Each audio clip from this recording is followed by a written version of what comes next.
John Riel Casimero ang angas ng Pinas na former 3 Division World Champion. Ibinalita na naman sa Japan. Ibinida ang ginawa ni Casimero sa pagtanggol sa Pinoy boxing legend na si Manny Pacquiao sa Japanese monster na undisputed super bantamweight world champion na si Naoya Inoue. Inaasahan na magmamadaling akyat sa featherweight division para harapin ang bagong hinirang na featherweight world champion na si Stephen Fulton para ukit na naman ng kasaysayan para maging 5 division world champion na.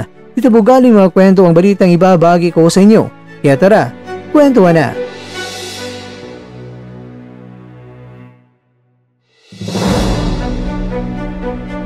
Ang pambungad ng Japanese reporter ay sinabi niya na heto na namang muli. Tinawag niya na problem child itong si Casimero ay muling naging mainit na usapin na naman. Pati ang Manila Times na newspaper ay binalita nga itong si Casimero na may gustong ikasa na laban. At ito yung balita na kung saan humingi ng tulong si Casimero kay Pacman para may kasa ang laban nilang dalawa ni Inoue. Ayon sa Japanese media, biglang nagliyaban naging reaksyon ni Casimero sa panahong itong si Baba Arum ng Top Rank Promotions na naging promoter ni Pacman noon at promoter din ni Inoue ngayon ay sinabing mas legendary pa ang nagawa ni Inoue kung ikukumpara mo yan kay Pacman. Kaya lumabas para sa mga Hapon na gustong tulukan ni Casimero ang pagkumpara ni Inoue kay Pacman at gustong ipapakita ni Casimero na mas legendary pa itong si Pacman kaysa kay Inoue. At alam ng mga Hapon ang intensyon ni Casimero sa pagtanggol kay Pacman ay ipapakita na ang layo ni Inoue kung ikukumpara mo yan kay Pacman.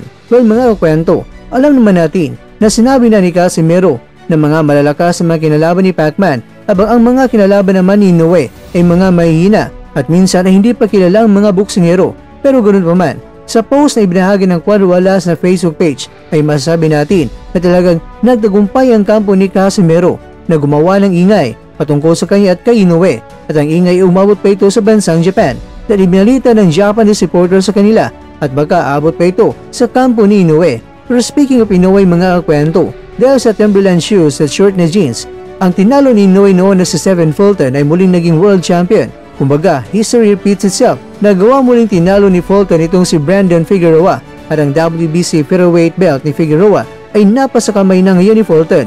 Tinalo ni Fulton itong si Figueroa via unanimous decision at ang pagkapanalo ni Fulton kay Figueroa ay hindi rin maiwasan na may kumpara ang naging performance ng ating kaubayan na si Mark Magnifico Magsayo kontra yan kay Figueroa noon na kung saan natalo itong si Magsayo kay Figueroa.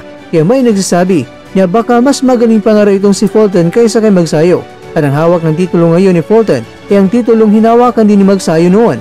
Pero ganoon pa man, ibinalita ng Japanese media ay hindi talaga maiiwasan na may kasa ang rematch nila ni Inoue at ni Fulton sa featherweight division na. Ito pa naman ang target ni Fulton noon na gusto niya umakyat sa featherweight division para hintayin niya itong si Inoue para may kasa ang rematch nila. Pero mangyayari lang yan kung may hawak na siya ng titulo.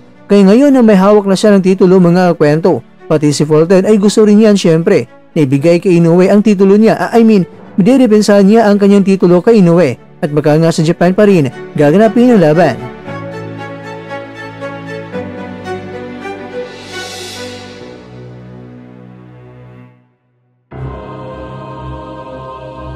Mga kakwento, kung sakaling biglang magdesisyon ng kampo ni Naoya na sa featherweight ay kaagad aakyat na siya, mas kampante sila na lalabanan si Fulton ni Naoya dahil nilampaso na si Fulton noon ni Naoya.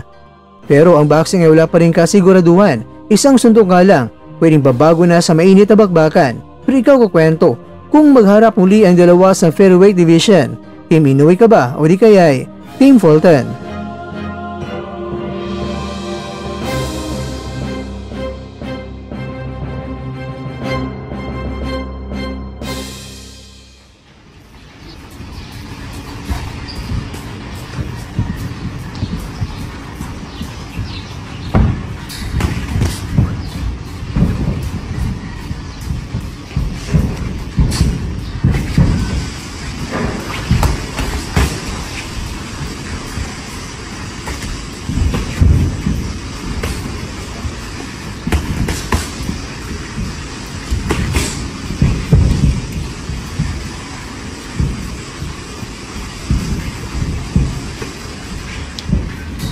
Jul lo. Diyan ka Jul. Nadali ka Jul. Ano? Yung kamot.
At diyan, nagtatapos ang ating kwento.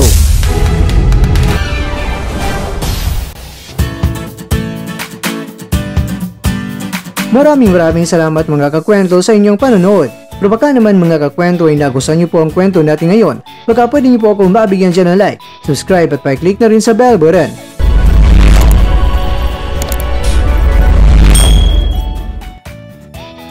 Pero bago tayo matatapos mga kwento, syempre, shoutout po muna tayo dyan sa ating mga kakwento.